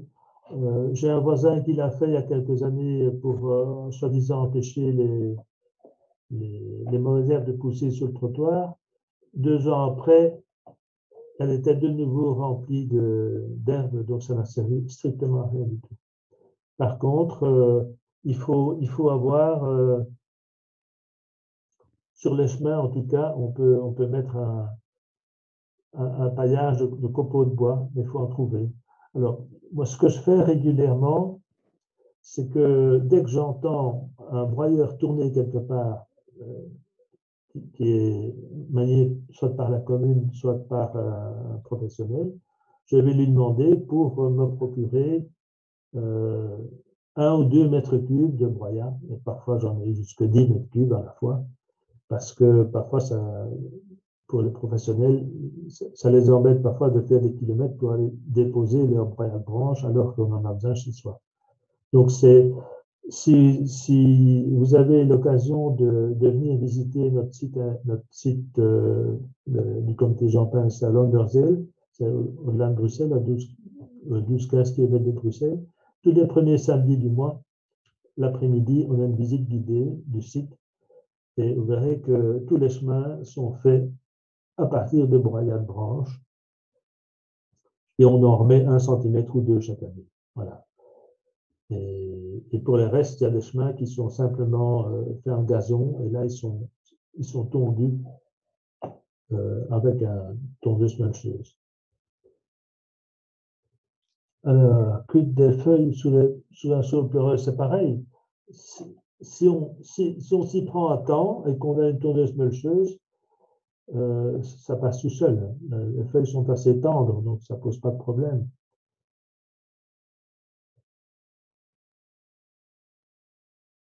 Le vendeur de robots tondeux vante la tonde par toute la nuit et même la nuit. Non, la nuit, je déconseille formellement. Les vendeurs de robots, je les connais, même les vendeurs de machines, ils ne connaissent pas grand-chose au niveau végétal. C'est triste à dire, mais c'est comme ça. En général, même, j'en connais qui déconseillent la tondeuse melcheuse. C'est une hérésie. Ils sont pas à la page. Donc, ça ne pose pas de problème. Et pour la météo, on va essayer de, si on a une tondeuse manuelle qui n'est pas automatique, on va tondre quand il ne pleut pas, parce que sinon c'est trop compliqué. Et concernant, j'ai une petite question aussi, hein, concernant aussi les tondeuses robots, est-ce qu'on peut les utiliser tôt le matin? Non, c'est mieux avec, peut-être à cause de la rosée, il vaut mieux attendre que l'herbe soit bien sèche. D'abord, ça ne doit pas tourner tout le temps, c'est même déconseillé. Il faut d'ailleurs régler le temps de coupe en fonction de la croissance. Et ce qui est intéressant, c'est de se procurer un calendrier lunaire, parce que les calendriers lunaires donnent l'indication des lunes croissantes ou décroissantes. Non, pardon, montantes ou descendantes. Croissantes, on s'en fout dans ce cas-ci. Par contre, on est plus intéressé par les périodes de lune montante ou lune descendante. En lune montante, il y a une poussée de l'eau vers le haut, donc les plantes poussent plus vite, la pelouse y compris. Donc on va plutôt favoriser la croissance plus lente d'une pelouse en la tondant en ligne descendante. Donc on va essayer comme ça tous les 15 jours. On va essayer de tondre au début de la ligne descendante et en fin de ligne descendante. Et on va comme ça, à la longue, gagner quelques tontes. Alors les calendriers lunaires, il y en a beaucoup. Pour ceux qui sont abonnés à Nature et Progrès, on fait paraître un calendrier. Sinon, il y a des petits calendriers qui sont vendus même pas 10 € dans les librairies, et ça vaut la peine. Le meilleur calendrier le moins cher, c'est le calendrier de Michel Gros. Ça s'appelle calendrier lunaire. Bon, une couverture bleue. Alors, quelle proportion de déchets verts secs et humides plus exemple de matière sèche humide dans le compost maison? Alors, dans le compost maison, donc, tout ce qui provient de la cuisine est plutôt humide. Donc ça, j'ai donné les proportions. Hein. Donc, un seau de déchets de cuisine, fruits, légumes, tout ensemble, avec un seau complet de feuilles mortes ou un demi-seau de broyade branche. Ça, c'est la règle. Question suivante. Déchets de fruits et légumes traités ou bio? Alors, il ne faut pas oublier que les légumes du commerce, on a toujours intérêt à les laver avant de manger. Parce que, évidemment, pas les produits bio, mais les autres, si on les a déjà lavés, une grosse partie de produits qui pourraient avoir été utilisés aura disparu. Et le compostage achève cette disparition. Donc, on a vraiment calculé, on a fait des essais encore l'année dernière sur des fleurs, sur des fleurs du fleuriste. C'est vraiment les fleurs de fleuriste qui sont les plus pulvérisées, du moins celles qui viennent de l'étranger. Vraiment, ce sont les fleuristes qui risquent plus leur vie, hein, parce qu'ils touchent toujours ces produits-là. Et c'est par la peau que les produits phyto rentrent, pas nécessairement parce qu'on les mange, mais parce qu'on les touche. Je connais un agriculteur qui s'est fait déclasser un lot de grains parce qu'il l'avait manipulé avec une bêche achetée dans une jardinerie. Donc c'est effrayant. Donc, rien que la bêche qui a touché et qui était dans l'environnement de pesticides a influencé un lot de matière. Mais ça a été contrôlé. Et il a dû supprimer cela. C'est pour dire que les contrôles quand même sont quand même, en tout cas en Belgique, sont très efficaces. Mais sinon, il ne faut pas commencer à faire des distinctions entre produits bio et produits du commerce quand il s'agit de les composter. Donc, on peut tout composter et si on le fait convenablement, on gagne en qualité de toute façon. Parce que l'idée, c'est pas de tout utiliser, mais d'essayer de réduire la quantité de déchets qu'on met à la poubelle. Hein. Mais c'est vrai que c'est mieux si on peut, c'est mieux pour sa santé à soi d'utiliser des produits bio, bien sûr. Alors, qu'est-ce qu'on a encore?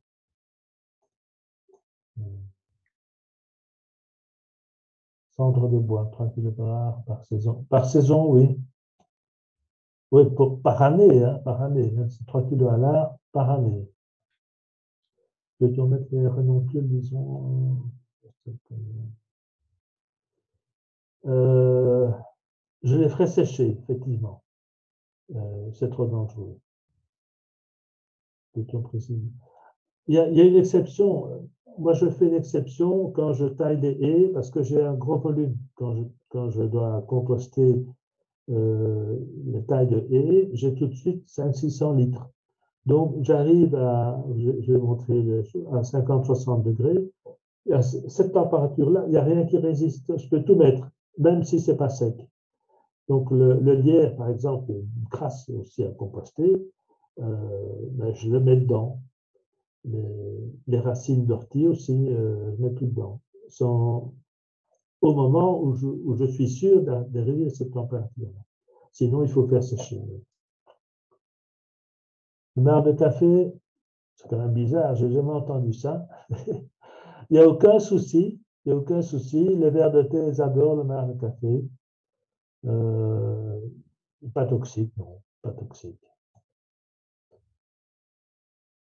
Ah ben voilà. Bon, j'arrive, merci. Alors, l'emplacement idéal pour un feu, l'idéal, c'est le plus près possible de la cuisine, de manière que la ménagère ou le ménager, l'homme ou la femme, peu importe, celui ou celle qui va porter les déchets au compost, ne soit pas freiné par la distance.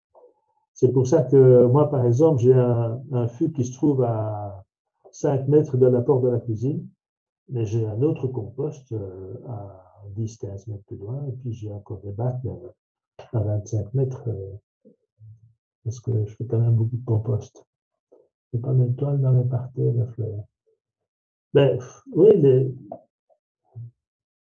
la toile dans les parterres de fleurs. Quand on discute avec les bons jardiniers des bonnes communes, comme j'ai été membre du jury du concours Wallonie en fleurs, mais aussi d'un concours international, j'ai vu des expériences de certaines communes qui ont utilisé des toiles de paillage, notamment dans les plantations.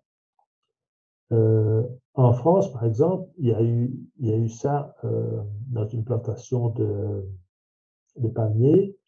Ils ont presque fait mourir tout parce que ce paillage, enfin ce type de paillage, favorise le développement de moisissures, de champignons, etc. Et donc, je ne suis pas du tout partisan d'utiliser une toile, même pas dans les parterres de fleurs. Utilisons plutôt les feuilles mortes. Au lieu de les jeter ou de les mettre ailleurs, on peut les mettre dans les parterres de fleurs. Il n'y a pas de souci. Alors, pour les robots tondeuses, si votre tondeuse tond tous les jours, même la nuit, elle va s'user plus rapidement. Ce n'est pas une question. Je veux dire, il faut acheter une tondeuse qui est adaptée à la surface que l'on doit tondre. Donc, la raison de ne pas l'utiliser la nuit, ce n'est pas pour faire des économies, c'est pour l'environnement animal qui tourne dans le jardin sans qu'on le sache. C'est ça qui est le plus important. Il n'est pas question que ça ne s'use pas plus vite ou moins vite. Et non, il ne faut pas la faire tondre tous les jours si ce n'est pas nécessaire. Donc, quand on est occupé, quand on commence avec une tondeuse robot, il faut vraiment observer son gazon et voir si, dans le temps qu'on lui laisse pour tondre, elle arrive à tondre la totalité de la surface. C'est ça qui est important. Si ce n'est pas le cas, il faut rallonger la durée de tonte, si on a le temps, dans les heures qui conviennent. Sinon, il ne faut raccourcir le temps. Ce compost aura un impact. Ah oui, oui, bien sûr, c'est un impact. Pas du jour au lendemain, pas d'une année à l'autre, mais à la longue, ça a un impact sur la terre argileuse, bien entendu. Ben, je crois que c'est tout. Je crois que j'ai répondu à tout. Juste encore là, une question, oui, de Cathy. Le paillage peut-il être utilisé pour des arbres dits de terre acide? C'est-à-dire quoi, une sapinière? Ça n'a pas beaucoup d'intérêt, parce que dans une sapinière, De toute façon, si on paille, même dans un terrain assis, on va pailler avec des feuilles de feuillus. Et j'ai vu à plusieurs reprises des endroits où on a paillé avec du broyat de branches feuillues, ce qui a fait repousser l'herbe à certains endroits, notamment dans des lotissements. Donc oui, on peut utiliser le paillage, mais pas avec des écorces de résineux, avec du feuillu. C'est toute la différence. Ouais. Voilà. Je ne pense pas qu'il y ait d'autres. Voilà, s'il y a d'autres questions ou oui. si Vincent a répondu à toutes vos questions. Voilà. Voilà, Donc, merci beaucoup en tout cas Vincent pour cet exposé. Hein.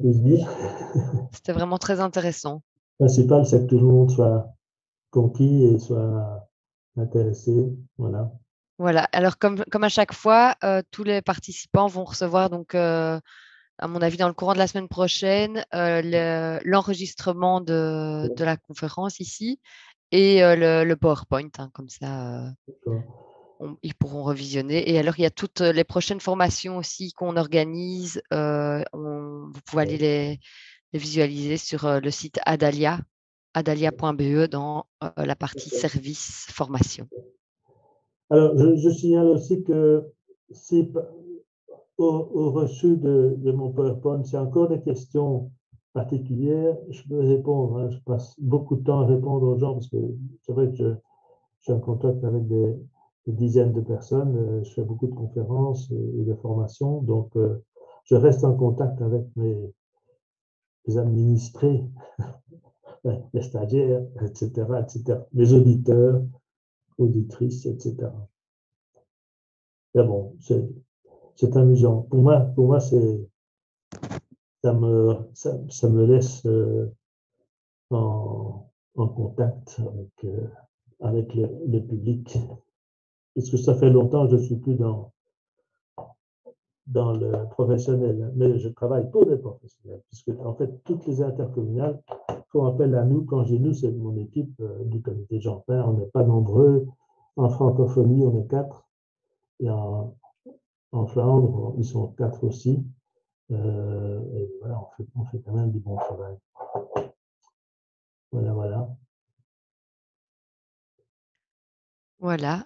Bah, donc, la prochaine formation a lieu le 16 mai et donc c'est sur les tracas au potager, identification et lutte écologique. Donc, c'est mon collègue Bastien qui la donnera. Donc, voilà, si vous êtes intéressé, n'hésitez pas à aller sur le site internet Adalia, donc dans la partie service formation. Voilà, ou vous m'écrivez un petit mail, c'est comme vous voulez. Voilà, ben, merci à tous. Bonne soirée. Merci Vincent, encore un grand merci. Hein. Avec plaisir. Voilà, à la prochaine. À la prochaine. Merci à tous. Au revoir. Au revoir. Hein.